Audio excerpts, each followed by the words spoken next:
यह आदमी रूस का सबसे ताकतवर स्नाइपर है जो वर्षों से आतंकवादियों का सफाया कर रहा है। पहले वह एक ही दिन में कई बार मिशन पर जाता था और सेना में उसे बीवर अंकल कहा जाता था। उसने पहली बार में ही 42 बार शिकार किया, लेकिन पहाड़ी पर चढ़ते समय उसे हमेशा मुश्किलें आती थीं। एक बार आतंकवादियों पर घात लगाकर हमला करते हुए उसने बहुत देर तक इंतजार किया।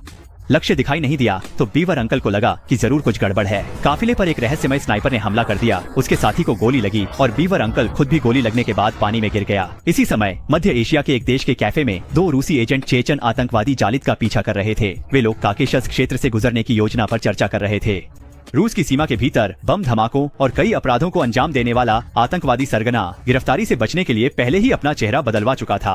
बैठक खत्म होने के बाद एजेंट साशा ने जालिद का पीछा किया, लेकिन जालिद ने जानबूझकर साशा को एक सुनसान जगह पर ले जाकर अचानक उस पर हमला कर दिया।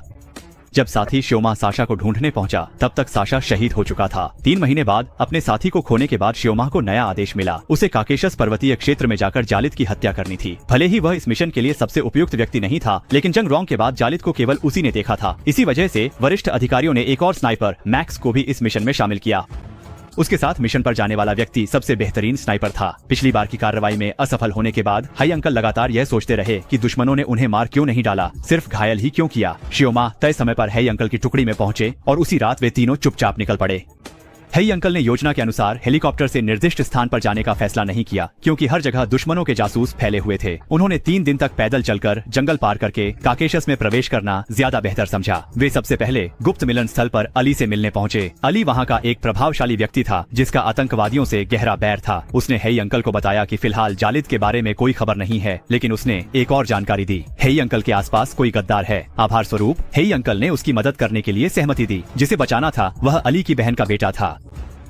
वे 2 समूहों में बंट गए। एक हमले की जिम्मेदारी लेता है, दूसरा कवर देता है। उन्होंने कहा कि पहले जिया माँ को जमीन पर बैठे गंजे आदमी को गोली मारनी चाहिए, जबकि वह खुद बंधक के पास खड़े दुश्मनों को मारेगा। लेकिन श्याओ माँ हिचकिचाया और सही से निशाना नहीं लगाया।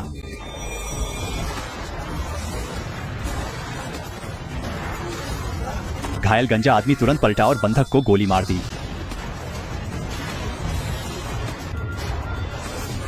सभी लोग मारे गए, एक भी नहीं बच सका। बंधक भी मर गया। अली के आदमियों को बहुत गुस्सा आया। ये भला किस तरह की बचाव कार्रवाई थी? ये तो सीधा सीधा जनजीय हत्या थी। हैशू भी लाचार था। उसने श्याओ माँ पर बहुत गुस्सा निकाला। आखिर क्यों उसने सिर में गोली नहीं मारी? वे लोग अभी ज्यादा दूर नहीं गए थे कि दूर से गोलियों की आवाज आई। तीनों तुरंत घटना स्थल पर लौटे तो देखा कि अली का आदमी स्नाइपर की गोली से मारा जा चुका था। हैशू को पूरा यकीन था कि यही स्नाइपर वही रहस्यमय व्यक्ति है जिसने उसे घायल किया था। उसने अली के खास आदमी को मारकर हैशू और अली के बीच के रिश्ते को खत्म करने की कोशिश की थी। अली की मदद के बिना वे काकेशस में एक कदम भी नहीं चल सकते थे। जालिद के बारे में जल्दी जानकारी पाने के लिए हैशू ने जोखिम लेकर अपने अंदरूनी सूत्र से मिलने का फैसला किया। कमरे में घुसते ही उसने देखा कि उसका मुखबिर मारा जा चुका था। मरने से पहले मुखबिर ने दीवार पर 2 नंबर लिखे, एक स्थान का, दूसरा समय का। वे वहाँ से निकले ही थे कि रहस्यमय स्नाइपर भी उसी झोपड़ी में आ गया और उसने भी दीवार पर लिखे नंबर देखे। हैशू को शक हुआ कि गद्दार उन्हीं में है, इसलिए उसने मैक्स और श्याओ माँ को भेज दिया और जानबूझकर पेड़ की टहनी तोड़कर पैरों के निशान छोड़े। रात को वह स्नाइपर सचमुच उनका पीछा करते हुए वहाँ पहुंचा और जमीन पर बने निशान देख लिए। अरे, रहस्यमय स्नाइपर भी झोपड़ी में आ गया। उसने भी दीवार पर लिखे नंबर देखे। हैशू को शक हुआ कि गद्दार उनके बीच ही है, इसलिए उसने मैक्स और श्याओ माँ को वहाँ से भेज दिया और जानबूझकर टहनी तोड़कर पैरों के निशान छोड़ दिए। रात को सचमुच वह रहस्यमय स्नाइपर उनका पीछा करते हुए वहाँ पहुँच गया और जमीन पर बने निशान भी देख लिए। रहस्यमय व्यक्ति ने जल्दी ही 2 चेहरों को खोज लिया, लेकिन तीसरे का चेहरा नहीं दिख रहा था। रहस्यमय व्यक्ति ने अंदाजा लगाया कि वही हैशू है। उसने बिना झिझक गोली चला दी। तभी एक और गोली की आवाज आई और रहस्यमय स्नाइपर मारा गया। सतर्क श्याओ माँ ने अपने पास की घास की झाड़ी को टटोला तो पाया कि वह एक पुतला था। वह आगे बढ़ा और देखा कि मारी गई स्नाइपर एक औरत थी। श्याओ माँ ने उस पर जोर से डांटा और हैशू पर उसे चारा बनाने का आरोप लगाया। हैशू ने उस औरत की जेब से एक फोटो निकाली जिसमें छाया में खड़ा आदमी असल में मैक्स था। असल में वह कमरा मैक्स का ही था और दूर से मैक्स की बंदूक की नली पहले ही उनकी ओर तनी हुई थी, लेकिन वे प्रतिक्रिया भी नहीं कर पाए कि दोनों को गोली लगी और वे गिर पड़े।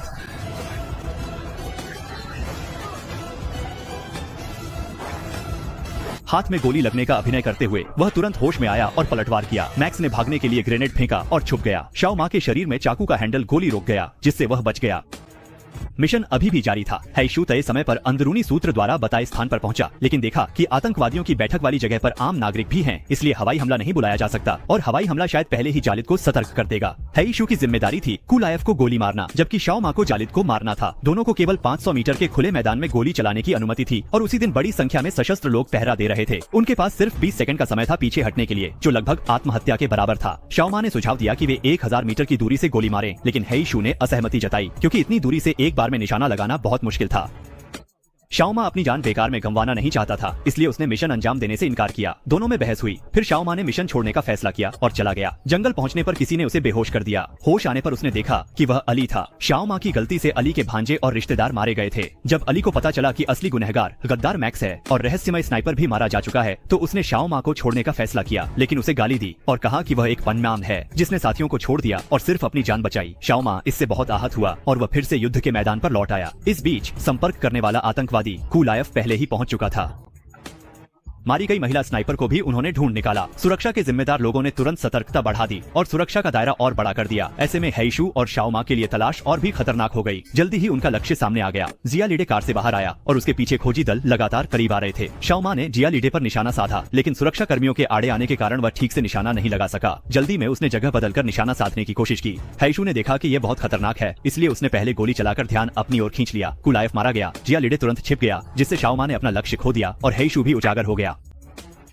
सशस्त्र लोग चारों ओर से घेर लेते हैं और घायल होकर पकड़े जाते हैं। हैशु को पेड़ के ठूंठ से बांधकर पीटा और पूछताछ की गई। उसे पता था कि शाओमा दूर से देख रहा है, इसलिए वह लगातार मुहावरे बोलता रहा ताकि शाओमा समझ सके कि गोंगलू लियांगजी का क्या मतलब है। शाओमा ने यह देखकर सोचा कि चोंगमा गोंगलू का क्या अर्थ है, लेकिन जल्दी ही समझ गया। जिया लिडे के जाने से पहले उसने धीरे धीरे गुआंगटूस को मार डाला। हैशु को प्रताड़ित नहीं किया गया और उसे ठीक से दफनाया गया। शाओमा जिया लिडे के रास्ते पर पहुंचा और उसे रोकने की कोशिश की। उसने सैटेलाइट फोन से हवाई सहायता के लिए कॉल की। पैंटू माइकेसी गद्दार मैक्स ने हैशु को मार डाला, जिससे वह हीरो जो पैंटू के हाथों मारा गया मरते दम तक चैन से आंखें नहीं बंद कर सका। शाओमा ने भी एक साथ कार्रवाई की। एक गोली में ड्राइवर को मार गिराया, फिर ग्रेनेड फेंककर कई सुरक्षा कर्मियों को उड़ा दिया। जिया लिडे को मजबूरन गाड़ी से उतरना पड़ा और शाओमा ने मौके का फायदा उठाकर एक ही गोली में उस अपराधी जिया लिडे को खत्म करने की कोशिश की।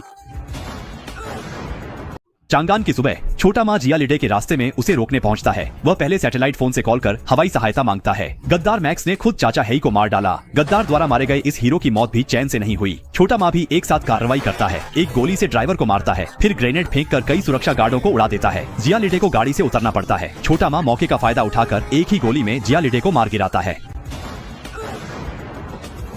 घायल छोटा माँ को समय पर पहुंचे बचाव दल ने बचा लिया। अस्पताल के बिस्तर पर लेटे छोटा माँ और उसके शहीद साथी याद आते हैं, जबकि गद्दार अब भी मामूली बोरियत में जी रहा है। बदले की आग उसके दिल में जल रही थी। ठीक होने के बाद वह अधिकारी के दफ्तर गया और आतंकवाद विरोधी विशेष बलों में तबादले की मांग की, लेकिन मना कर दिया गया। छोटा माँ और अधिकारी के बीच बहस हुई। फिर उसने छुट्टी लेकर खुद कार्रवाई करने का फैसला किया। इस बार उसने विशेष बलों के कमांडर सईद से संपर्क किया, जो पिछली कार्रवाई के बारे में जानता था, क्योंकि अगर उसे सीधे पांटू को खत्म करने भेजा जाता तो खबर लीक होने की संभावना थी। मैक्सेट पैसे के लिए काम कर रहा था और काकेशस में आतंकवादियों को ट्रेनिंग दे रहा था। छोटा माँ ने बदला लेने की राह पकड़ ली थी। उसका लक्ष्य मैक्स और चेचन आतंकवादी सरगना था। सरगना ने चेचनिया की राजधानी में एक आतंकवादी हमला करने की योजना बनाई थी। छोटा माँ और सईद अपनी टीम के साथ 2 गाड़ियों में निकले। पीछे वाली गाड़ी का ड्राइवर गाड़ी की धीमी रफ्तार से नाराज था। उसने खुद ही सड़क किनारे से ओवरटेक करने की कोशिश की। नतीजतन गाड़ी लैंडमाइन से उड़ गई। ड्राइवर और 3 साथी मारे गए, जिनमें सईद का वर्षों पुराना दोस्त अनवर भी था। मरने से पहले अनवर ने सईद को बताया कि उसके बेटे और पत्नी को आतंकवादियों ने अगवा कर लिया था और उसे मजबूरन छोटा माँ की जानकारी देनी पड़ी। साथियों की शहादत को देखकर छोटा माँ ने युद्ध की क्रूरता और जटिलता को गहराई से महसूस किया। दोनों अनवर के गाँव पहुंचे, जहाँ उन्होंने पुराने दोस्तों से मुलाकात की। वे जानना चाहते थे कि अनवर के परिवार का अपहरण किसने किया। पुराने दोस्त मुसीबत में नहीं पड़ना चाहते थे, इसलिए उन्होंने बताने से इनकार कर दिया। वे निराश होकर जा ही रहे थे कि एक बच्चा चुपके से जानकारी दे गया। असल में वही दोस्त कई बार ये खबर बाहर भिजवा रहा था। गोपनीयता के लिए दोनों ने अकेले कार्रवाई करने का फैसला किया। पहाड़ों में घुसते ही उन्हें छुपी बारूदी सुरंगें दिखीं। दोनों ने सुरंगें पार की और बंधकों के कैंप तक पहुंचे। वे अलग हो गए। छोटा माँ ने स्नाइपर की जगह चुनकर दुश्मनों को मार गिराया। सईद ने पीछे से हमला किया और कुछ ही वारों में लड़ाई खत्म कर दी। अनवर का परिवार सफलतापूर्वक बचा लिया गया।